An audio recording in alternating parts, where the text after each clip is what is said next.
This is a story about a spirit that was haunting my house and what I did to get rid of it. The first night I slept in my new house, I sensed a spirit in my bedroom.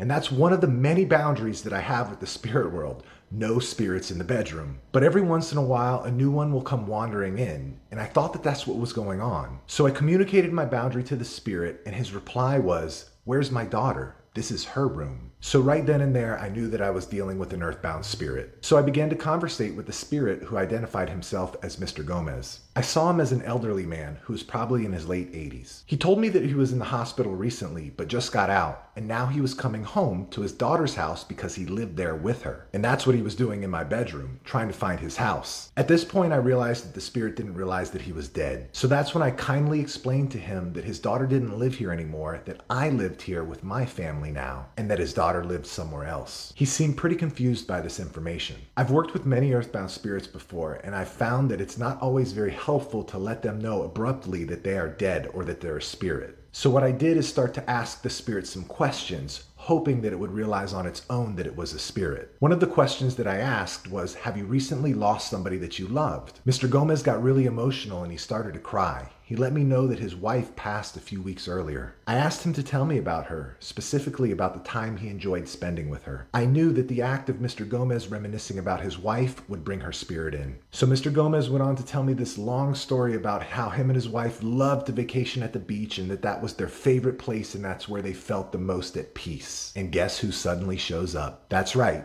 Mr. Gomez's wife shows up and he was completely stunned. At this point, I just sat back and I let her do the explaining, and it was quite a beautiful exchange to witness. After he got the rundown from Mrs. Gomez and realized that he was a spirit and that he was in fact dead now, he was completely okay with it because he was with his wife now. As they began to leave, he turned to me and said, "Thank you very much for this." You see, you can't force a spirit to cross over. There's no amount of sage or specific crystal that will be able to accomplish this. The only thing that gets a spirit to cross over is its willingness to cross over. And if you want to help them do that, the only way is to help them come to terms with whatever caused them to be earthbound to begin with. With Mr. Gomez, I really didn't get that part of the story. But if I had to speculate, it was probably a sudden death in the hospital. Sometimes when there's a sudden death, the spirit doesn't realize that it has died and it will continue to go about its normal routine. Give me a follow if you want to learn how to have conversations like I did with Mr. Gomez.